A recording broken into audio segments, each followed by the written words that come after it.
تدبر قرآن امین احسن اصلاحی سورۃ البقرہ آیات 179 تا 203 اعوذ باللہ من الشیطان الرجیم بسم اللہ الرحمن الرحیم وقاتلوہم حتی لا تکون فتنۃ ویکون الدین للہ فإن انتہوا فلا عدوان الا علی الظالمین۔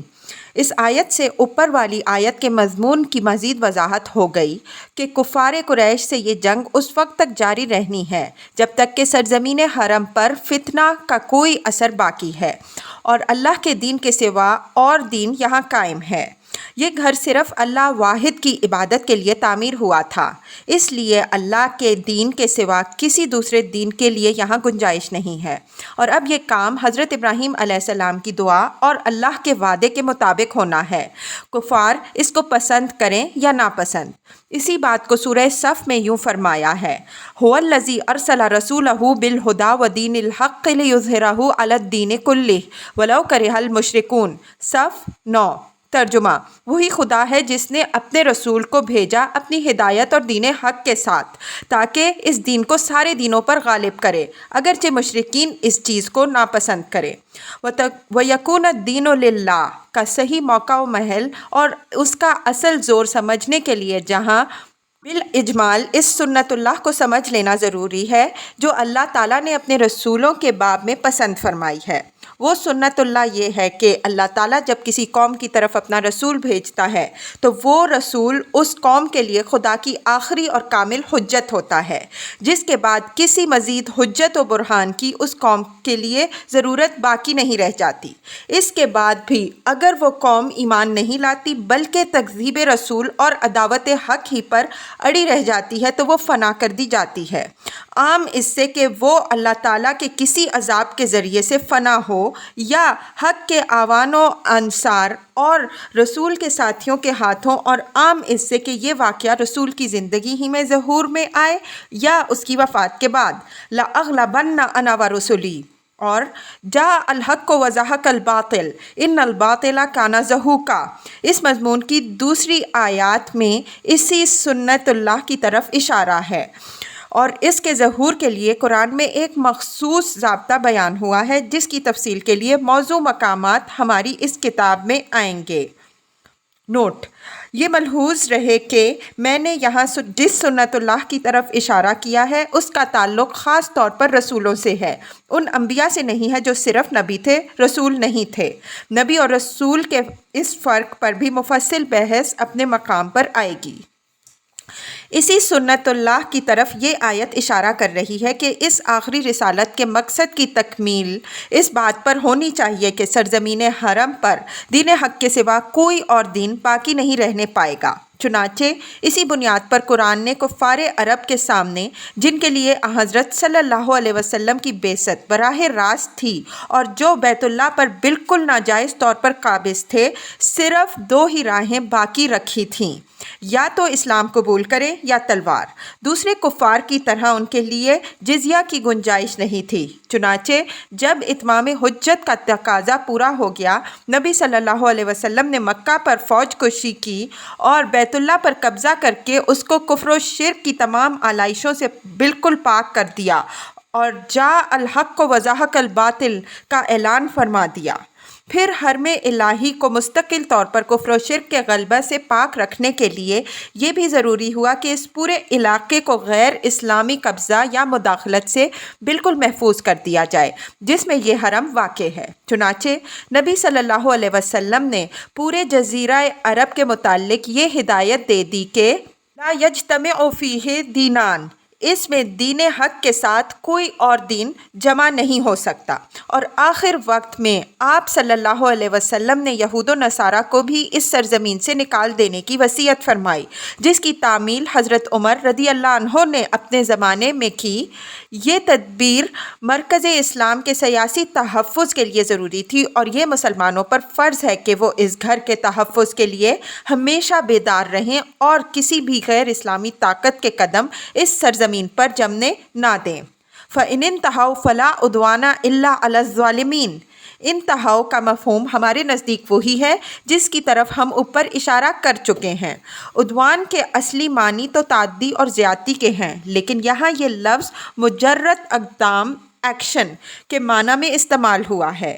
عربی زبان میں کبھی کبھی بعض الفاظ محض جانست فہم آہنگی کے لیے استعمال ہو جاتے ہیں۔ ان کا مفہوم موقع و محل سے متعین ہوتا ہے۔ مثلاً کہتے ہیں دناہم کما دانو، ہم نے ان کو بدلہ دیا جیسا کہ انہوں نے ہمارے ساتھ کیا۔ ظاہر ہے یہاں دانو محض دنا کی مشابہت کی وجہ سے لایا گیا ہے، ورنہ موقع فعلو یا اس کے ہم معنی کسی لفظ کا ہے۔ یا قرآن میں جزاء سیئۃ سیئۃ مثلہا، برائی کا بدلہ اسی کے مانند بدلہ ہے۔ ہر شخص جانتا ہے کہ کسی برائی کا بدلہ کوئی برائی نہیں ہے، لیکن محض سابق لفظ کی ہم آہنگی کی وجہ سے جرم کے ساتھ اس کی سزا کو بھی سیئہ سے تعبیر کیا گیا۔ اسی طرح آگے والی آیت میں ہے فَمَنِ اعْتَدَىٰ عَلَيْكُمْ فَاعْتَدُوا عَلَيْهِ، جو تم پر زیادتی کرے تو تم بھی اس کی زیادتی کے برابر اس کے خلاف اقدام کرو۔ اس آیت میں کسی کی زیادتی کے جواب میں جو اقدام کیا جائے اس کو بھی اعتداء کے لفظ سے تعبیر فرمایا ہے، حالانکہ یہ معنی میں محض اقدام کے لیے ہے، صرف اپنے ما سبق کے ساتھ ہم آہنگی کی وجہ سے اس شکل میں استعمال ہوا۔ عربی زبان کے اسی معروف اسلوب کے مطابق زیر بحث آیت میں بھی لفظ عدوان استعمال ہوا، لیکن مراد اس سے مجرد وہ اقدام ہے جو جوابی کارروائی کے طور پر کیا جائے۔ مطلب یہ ہے کہ اگر یہ لوگ اپنی حرکتوں سے باز آ کر اسلام کی راہ اختیار کر لیں تو ان کے پچھلے جرائم کی بنا پر ان کے خلاف کوئی کارروائی نہیں ہوگی، پھر صرف انہی کے خلاف کوئی اقدام ہوگا جو اپنے کفر و شرک اور اپنے ظلم و عدوان پر جمے رہ جائیں۔ الشہر الحرام بالشہر الحرام والحرمات قصاص فمن اعتدى علیکم فاعتدوا علیہ بمثل ما اعتدى علیکم واتقوا اللہ واعلموا ان اللہ مع المتقین۔ اوپر بیان کیے ہوئے احکام کی یہ دلیل ارشاد ہوئی۔ مطلب یہ ہے کہ شہر حرام میں یا حدود حرم میں لڑائی بھڑائی ہے تو بہت بڑا گناہ، لیکن جب کفار تمہارے لیے اس کی حرمت کا لحاظ نہیں کرتے تو تمہیں بھی یہ حق حاصل ہے کہ قصاص کے طور پر تم بھی ان کو ان کی حرمت سے محروم کر دو۔ ہر شخص کی جان شریعت میں محترم ہے، لیکن جب ایک شخص دوسرے شخص کی جان کا احترام نہیں کرتا، اس کو قتل کر دیتا ہے تو اس کے قصاص میں وہ بھی حرمت جان کے حق سے محروم کر کے قتل کر دیا جاتا ہے۔ اسی طرح اشہر حرم اور حدود حرم کا احترام مسلم ہے، بشرطے کہ کفار بھی ان کا احترام ملحوظ رکھیں اور ان میں دوسروں کو ظلم و ستم کا ہدف نہ بنائیں۔ لیکن جب ان کی تلواریں ان مہینوں میں اور ان دن میں بے نیام ہوتی ہیں تو وہ سزاوار ہیں کہ ان کے قصاص میں وہ بھی ان کے امن و احترام کے حقوق سے محروم کیے جائیں۔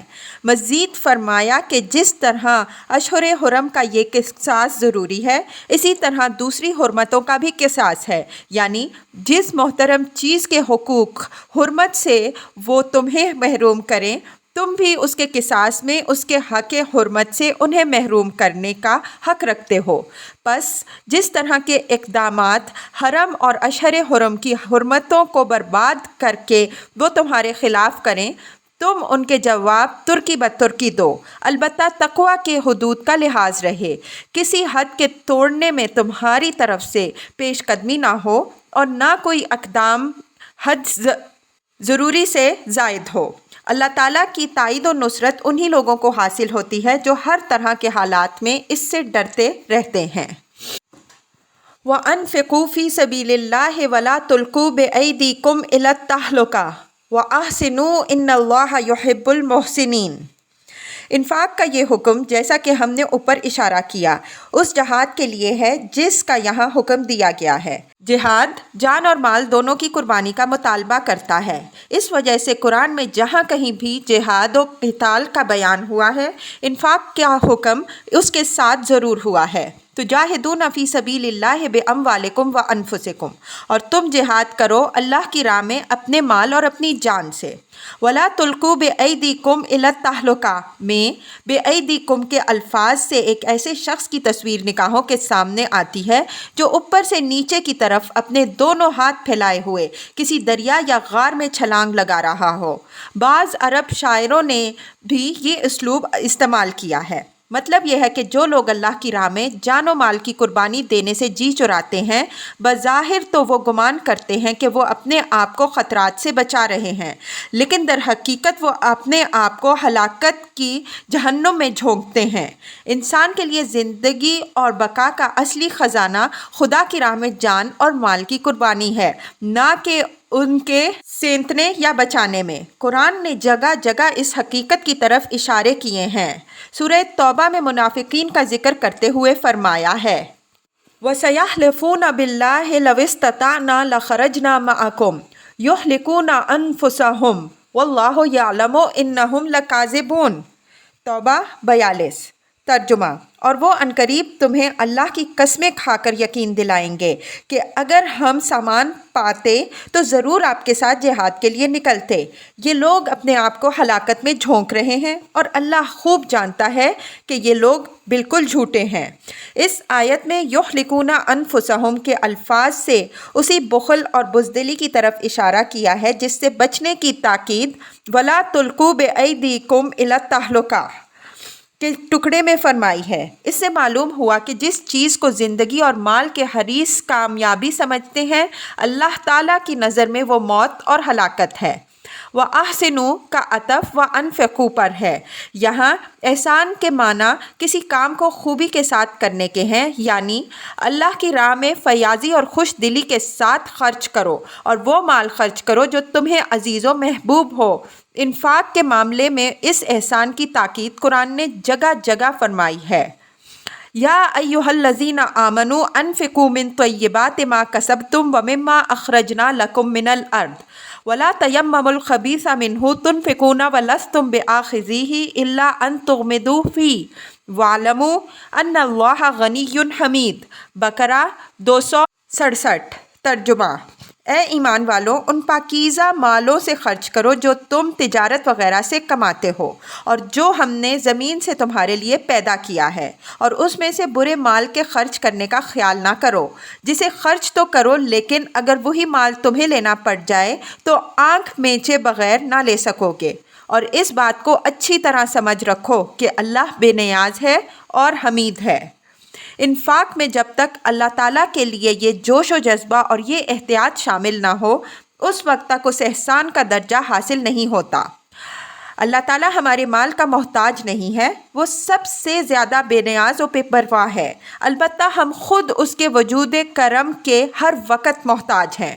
وہ اگر ہم سے انفاق کا مطالبہ کرتا ہے تو اپنے لیے نہیں بلکہ خود ہمارے لیے کرتا ہے، تاکہ اس طرح وہ ہمارے خلوص کا امتحان کرے اور ہمارے خزف ریزوں کو قبول فرما کر ان کو ایک ابدی اور لازوال خزانے کی شکل میں ہمیں ایک دن واپس لوٹائے۔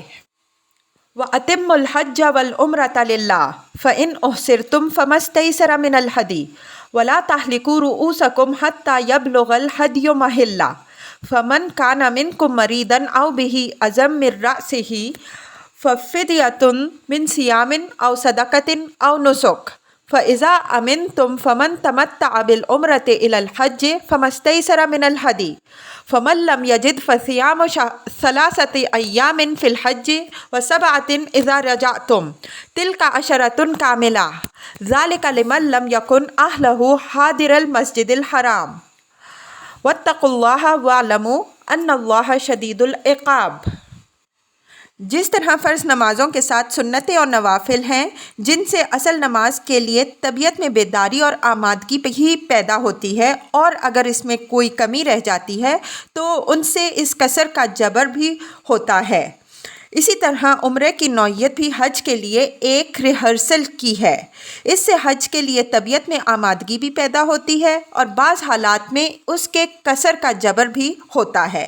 اپنے لغوی مفہوم کے اعتبار سے بھی یہ لفظ تعمیر، رونق اور آبادی کے مضمون کی طرف اشارہ کرتا ہے، جس سے یہ بات نکلتی ہے کہ اس سے مقصود اللہ تعالیٰ کے گھر کی رونق بھی ہے اور دلوں کی زندگی اور بیداری بھی، اور یہ دونوں چیزیں لازم و ملزوم کی حیثیت رکھتی ہیں۔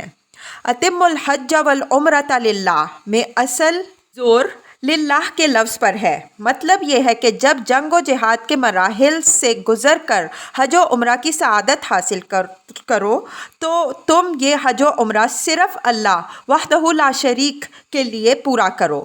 اس تاکید و تنبیہ کی ضرورت اس لیے پیش آئی کہ حج و عمرہ تو اہل عرب اسلام سے پہلے بھی کیا کرتے تھے، لیکن یہ حج و عمرہ صرف اللہ واحد کے لیے نہیں ہوتا تھا، بلکہ اس میں ان کے وہ معبود جو باطل تھے وہ بھی شریک تھے، جن کے بت انہوں نے عین بیت اللہ میں بھی اور مناسک حج کے دوسرے مقامات میں بھی نصب کر رکھے تھے۔ چنانچہ جب یہ حرم میں نماز کے لیے جاتے یا حج و عمرہ کے قصد سے وہاں پہنچتے تو ان کے پیش نظر صرف اللہ ہی کی عبادت نہ ہوتی، بلکہ اللہ سے زیادہ ان بتوں کی خوشنودی اور ان کی پرستش ہوتی۔ وہ ان کی پوجا بھی کرتے، ان کے آگے نذر و نیاز بھی پیش کرتے اور ان کے لیے قربانیاں بھی کرتے۔ چونکہ آیت زیر بحث کے نزول کے وقت یہ حالات مکہ میں موجود تھے، اس لیے مسلمانوں کو یہ تاکید کی گئی کہ جب تم حج و عمرہ کرو تو وہ صرف اللہ تعالیٰ کے لیے کرو، اس میں کسی شرک و بدعت کی کوئی آلائش شامل نہ ہونے پائے۔ اس حقیقت کی طرف سورہ کوثر میں بھی ارشاد فرمایا ہے، اِنَّا أَعْطَيْنَاكَ الْكَوْثَرَ فَصَلِّ لِرَبِّكَ وَانْحَرْ، ہم نے تمہیں کوثر عطا کیا تو تم اپنے رب ہی کے لیے نماز پڑھو اور اسی کے لیے قربانی کرو۔ مولانا فراہی رحمۃ اللہ علیہ نے اپنی تفسیر سورہ کوثر میں وضاحت کے ساتھ یہ ثابت کیا ہے کہ کوثر سے یہاں مراد خانہ کعبہ ہے، جو آخرت کے حوض کوثر کا اس دنیا میں مجاز ہے، اور اللہ ہی کے لیے نماز اور قربانی کی تاکید اس لیے ہوئی ہے کہ اسلام سے پہلے نماز اور قربانی دونوں ہی بیشتر غیر اللہ کے لیے تھیں۔ علاوہ ازیں للہ پر زور دینے کی ایک دوسری وجہ بھی ہے، وہ یہ کہ اہل عرب کے لیے حج و عمرہ کی عبادت سے زیادہ تجارت کا ذریعہ بن گئی تھی۔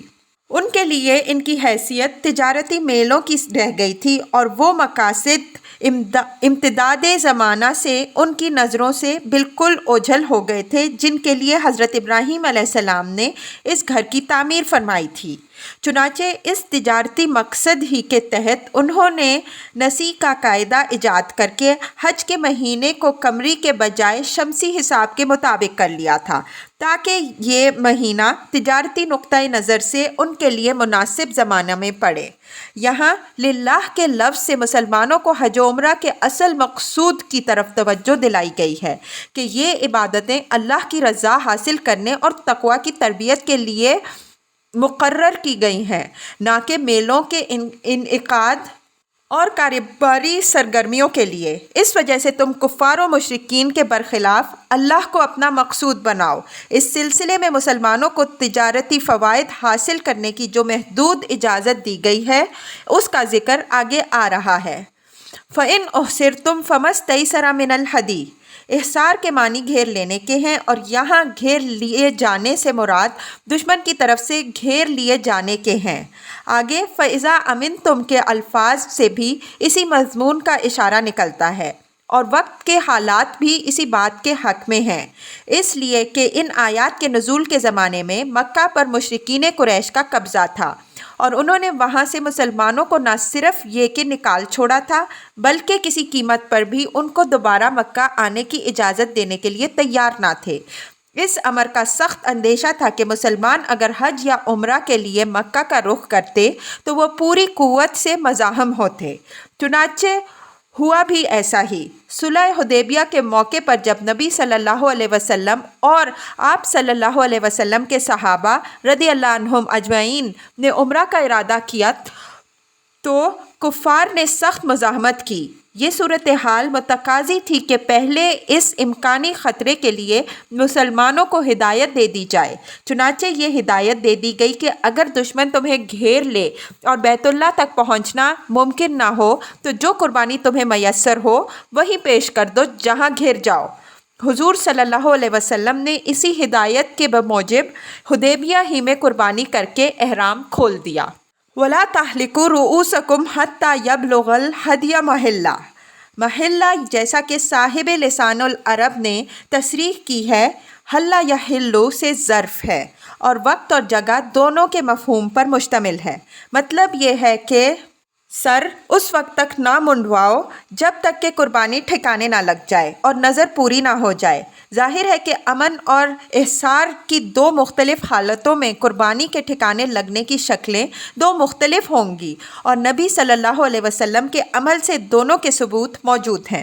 حدیبیہ کے موقع پر آپ صلی اللہ علیہ وسلم نے اس صورت پر عمل فرمایا جس پر مجبوری کی صورت میں عمل کرنے کی اجازت ہے، اور بعد میں حج اور عمرہ دونوں کے موقع پر وہ طریقہ اختیار فرمایا جو عام حالات کے لیے ہے۔ یہاں یہ بات یاد رکھنی چاہیے کہ یہاں جس امن یا احصار کا ذکر ہے اصلاً اس کا تعلق دشمن سے ہے۔ دوسری مزاحمتیں جو مرض یا کسی اور مجبوری کے سبب پیش آ جائیں ان کا حکم اصلاً نہیں بلکہ تبعاً یہاں سے نکلتا ہے، اور اس کا تعلق اجتہاد سے ہے۔ فمن کان منکم مریضا او بہ اذی من رأسہ ففدیۃ من صیام او صدقۃ او نسک۔ کسی بیماری یا تکلیف کے سبب سے اگر کوئی قربانی سے پہلے ہی سر منڈانے پر مجبور ہو جائے تو اس صورت میں اس کے اوپر کفارہ ہے۔ قرآن میں اس کفارے کی 3 صورتیں بالاجمال بیان ہوئی ہیں: روزے یا صدقے یا قربانی۔ نبی صلی اللہ علیہ وسلم نے اس اجمال کی تشریح فرما دی ہے کہ یا تو 3 دن کے روزے رکھ دے، یا 6 مسکینوں کو کھانا کھلا دے، یا کم از کم 1 بکری کی قربانی دے دے۔ فَإِذَا أَمِنْتُمْ فَمَنْ تَمَتَّعَ بِالْعُمْرَةِ إِلَى الْحَجِّ فَمَا اسْتَيْسَرَ مِنَ الْهَدْيِ فَمَنْ لَمْ يَجِدْ فَصِيَامُ 3 أَيَّامٍ فِي الْحَجِّ وَسَبْعَةٍ إِذَا رَجَعْتُمْ تِلْكَ عَشَرَةٌ كَامِلَةٌ ذَلِكَ لِمَنْ لَمْ يَكُنْ أَهْلُهُ حَاضِرِ الْمَسْجِدِ الْحَرَامِ۔ یہ آفاقی حاجیوں یعنی حدود حرم سے باہر کے عازمین حج کے لیے ایک رخصت بیان ہوئی ہے۔ زمانہ جاہلیت میں ایک ہی سفر میں حج اور عمرہ دونوں کرنا گناہ سمجھا جاتا تھا۔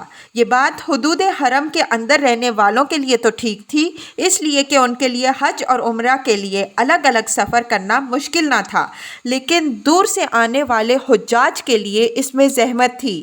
اس وجہ سے شریعت نے ان کو یہ رخصت مرحمت فرمائی کہ وہ ایک ہی سفر میں حج و عمرہ دونوں ادا کر سکتے ہیں۔ وہ اس طرح کہ وہ پہلے عمرہ کر کے احرام کی پابندیوں سے فارغ ہو جائیں، پھر حج کی تاریخوں میں اس کے لیے نیا احرام باندھ دیں اور مناسک حج ادا کریں۔ البتہ اس صورت میں ان کے لیے قربانی ضروری ہے۔ اگر قربانی میسر نہ آئے تو 10 دن کے روزے رکھنے ضروری ہیں، 3 دن کے روزے ایام حج میں اور 7 دن کے حج سے لوٹنے کے بعد۔ وَاتَّقُوا اللَّهَ وَاعْلَمُوا أَنَّ اللَّهَ شَدِيدُ الْعِقَابِ۔ یہ احکام و ہدایات کی تفصیل کے بعد احکام کی اصل روح کی طرف توجہ دلاتی کہ اصل مقصود ان تمام احکام سے تقویٰ ہے، یہی ان کا حاصل ہے اور اسی سے ان کے اندر زندگی پیدا ہوتی ہے۔ اگر انسان اس چیز کو نگاہ میں نہ رکھے تو نہ تو ان کا حق ادا کر پاتا ہے اور نہ ان سے کچھ حاصل ہی کرتا، بلکہ اس کی زندگی خدا سے جھوٹی آرزوئیں باندھنے اور اپنے نفس کو ناروا الاؤنس دینے میں گزر جاتی ہے۔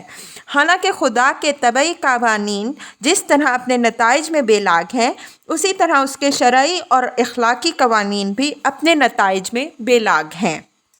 الحج اشہر معلومات فمن فرد فیہن الحج فلا رفث ولا فسوق ولا جدال فی الحج وما تفعلوا من خیر یعلمہ اللہ وتزودوا فإن خیر الزاد التقوی واتقون یا اولی الالباب۔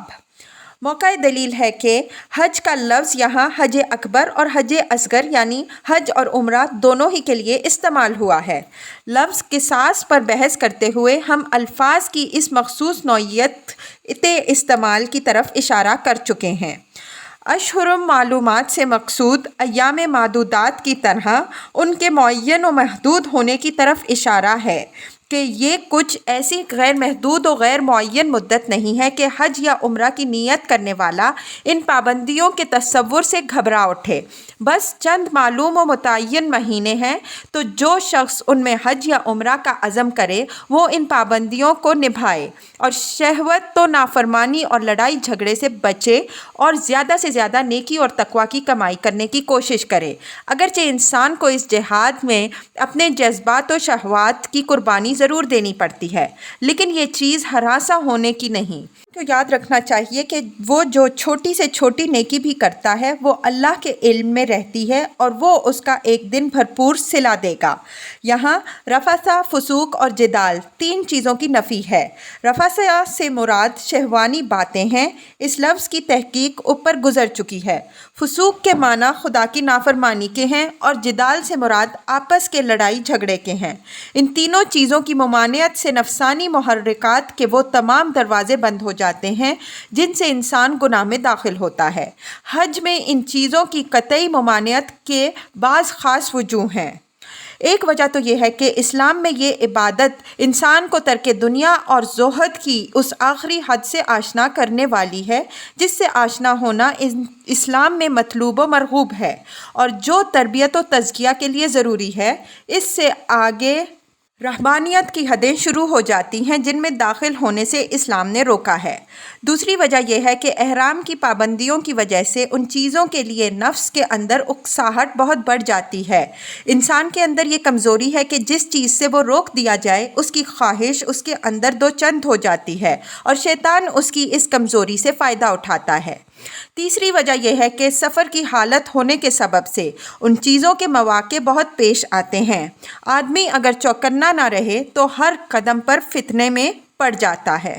وَتَزَوَّدُوا فَإِنَّ خَيْرَ الزَّادِ التَّقْوَىٰ میں ہمارے نزدیک اصل ترکیب کلام یوں ہے کہ وَتَزَوَّدُوا التَّقْوَىٰ فَإِنَّ خَيْرَ الزَّادِ التَّقْوَىٰ، یعنی سفر حج کے لیے نکلو تو تقویٰ کا زاد راہ لے کر نکلو کیونکہ بہترین زاد راہ تقویٰ ہے۔